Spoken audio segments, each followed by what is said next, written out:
ఈసారి తప్పించుకోలేరు. ఎవరైతే మిమ్మల్ని నమ్మి నెత్తిన పెట్టుకుంటున్నారో వాళ్లే మిమ్మల్ని చీకొడతారు.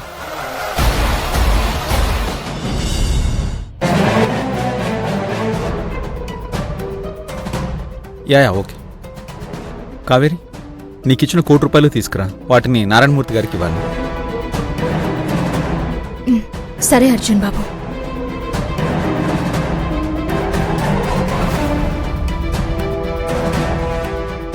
అమ్మా, ఇప్పుడేం జరుగుతుందంటావ్? ఏముంది, కావేరి తన రూంలో నుంచి బయటికి వచ్చి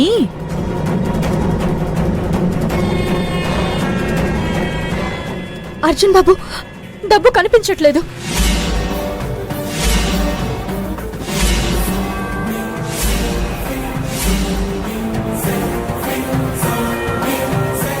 ఇప్పుడు అర్జున్ ఏమంటాడంటే, ₹1,00,00,000 కనిపించకపోవడం ఏంటి?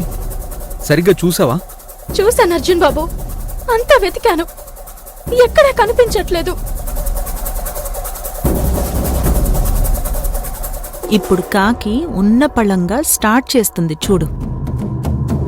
ఆవిడ గారికి మనమంటే పడదు కదా. తనేమంటుందంటే, అర్జున్ బాబు, ఆ డబ్బు ఎవరు తీశారో నాకు తెలుసు. అది ఎక్కడుందో కూడా నాకు తెలుసు.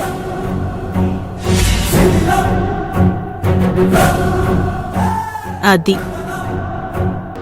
కరెక్ట్గా అలాగే అందమ్మా. ఇంకా చూస్తావే, యుద్ధానికి వెళ్దాం పద. అంటే నీ ఉద్దేశం ఏంటి కాకి? ఆ డబ్బు మేం తీసావనా? నేనింకా ఆ మాట చెప్పలేదే. గుమ్మడికాయలు దొంగ అంటే భుజాలు తడుముకుంటున్నారు. ఎందుకు?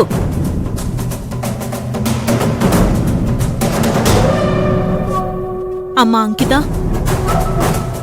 చూసావా, ఈ కాకి మళ్ళీ మా మీద నిందలు వేయడానికి చూస్తుంది. సరోజా, కాకి నిన్ను దొంగ అనలేదు, డబ్బెక్కడుందో తెలుసు అంది. అయ్యో భువనమ్మ, మీకు తెలీదు. ఆ డబ్బు ఇప్పుడు మా గదిలోనే దొరుకుతుంది. ఎందుకంటే ఈవిడ గారు దాన్ని మా రూంలోనే పెట్టుంటారు.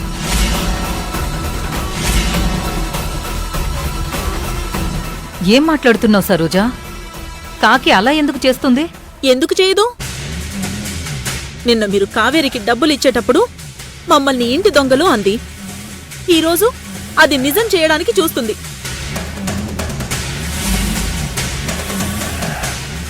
కాకాంటీ, అమ్మ చెప్పేది నిజమేనా? అంకిత, కాసేపు నువ్వు మాట్లాడుకో. ఏం జరుగుతుందో చూడు. అంటే ఏంటి? మళ్ళీ మా వాళ్ళు దొంగతనం చేశారనో మోసం చేశారనో నిందలు వేస్తావా?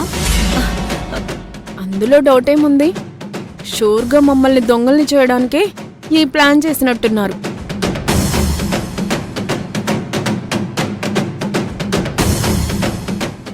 రూపా, మిమ్మల్ని దొంగల్ని చేయడం వల్ల కాకమ్మకొచ్చే లాభమేంటి?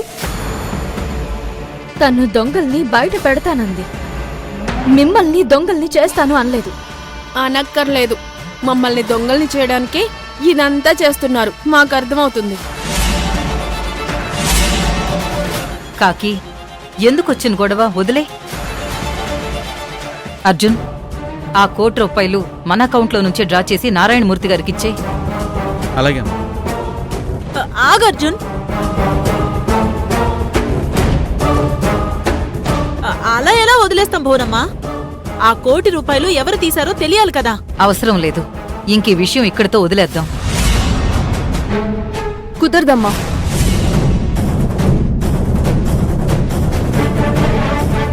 ప్రతిసారి వీళ్ళు నిందలు వేయడం మా వాళ్ళు భరించడం జరుగుతుంది. ఇప్పుడు నిజం తెలియాల్సిందే. అంకిత, ఆ డబ్బు ఎక్కడుందో, అక్కడికి ఎందుకోసం వెళ్ళిందో మాకు తెలుసు.